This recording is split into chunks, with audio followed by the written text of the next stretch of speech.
there and welcome to REFLO'S TV. I am REFLO'S Church Girl and I'm here to share exciting content with you. Today we're asking a very thought-provoking question. What does it mean to be a woman? What do you think womanhood is all about? How do you see women?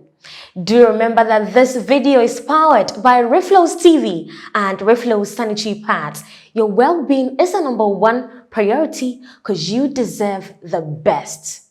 Back to a question for the day. What does it mean to be a woman? Now, in my opinion, I believe that whatever you envisage about womanhood, insofar as it does not demean your individuality or your personality, or does not demean that of others, is enough. However you see womanhood in your point of view is enough, insofar as it does not demean your personality or another's. Now let's get going. To me, I believe that the thought of womanhood brings a point above, and that is purpose, purposefulness. When I think about womanhood, I think about humanity. I think about our humanness. And the thought of humanity and humanness brings to me the fact that every woman has been created specially, intentionally, to fulfill one mission or another. It's not just enough to bear the name woman or have all it takes physically. You have been made to fulfill something. And in the course of your life, you have to take it upon yourself as a mission to discover whatever path you need to chart in order to be able to achieve this purpose or fulfill this mission. And so, what is your purpose? Have you discovered your purpose? What have you carved out for? What path are you charting? What course are you seeking to undertake? That is what makes you a woman. Now, the thought of purposefulness also brings something to me, and that is productivity. And I will hammer on productivity all day, all night, because as I said, nobody exists in a vacuum. Everybody has something they can do. Even the most reduced thing on earth is useful for something. And that's what I want every woman out there to have at the back of their minds. It does not matter where you're coming from, ethnically, class-wise, financially, whether you've been to school or not, whether you sat in a classroom or not, whether you satisfy society's standards or not. Productivity should be at the back of your mind. And you should be asking yourself the question of, what am I doing? How am I impacting society?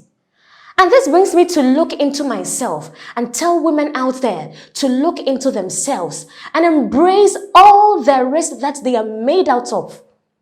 Now, most often than not, we have this characteristic of comparing ourselves to one another.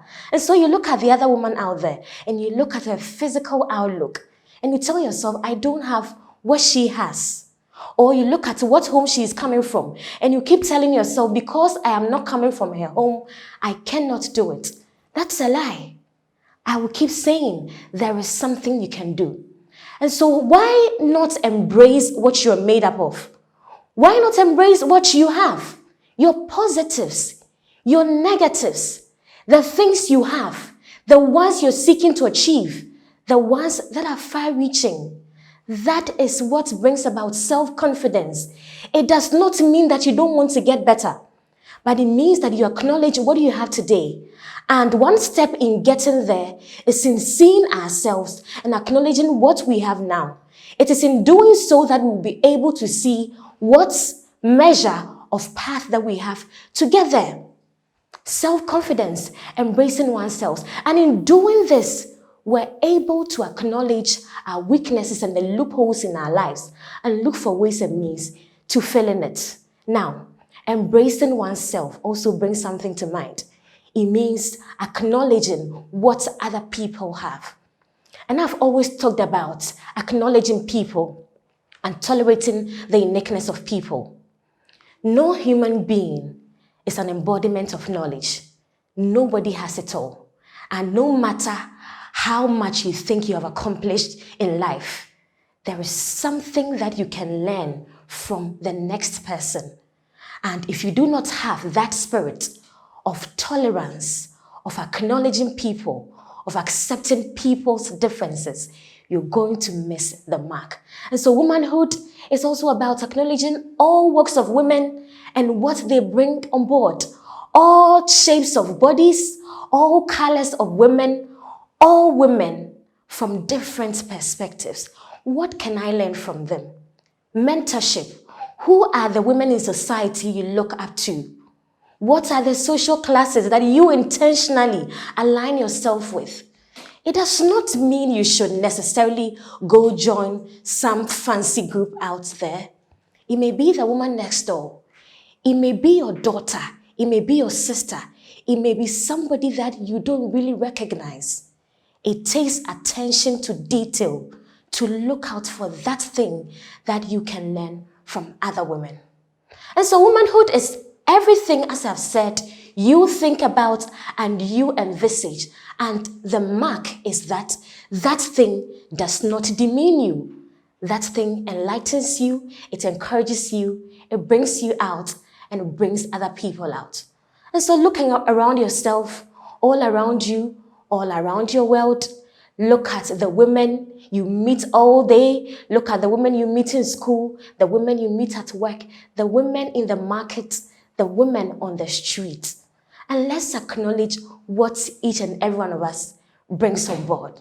And I believe that together, we can rock this journey of womanhood, loving ourselves and loving one another. In all of this, there is one thing I would always say, there is dignity in doing it right. So do join us this and every Monday here on REFLO'S TV for such compelling and exciting content. Nowhere but from REFLO'S TV.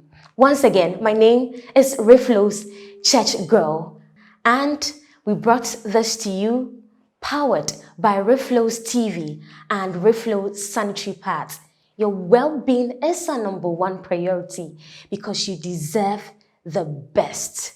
Do subscribe to our page, like this video, comment, share, and call on others to join us. See you next Monday. Bye-bye.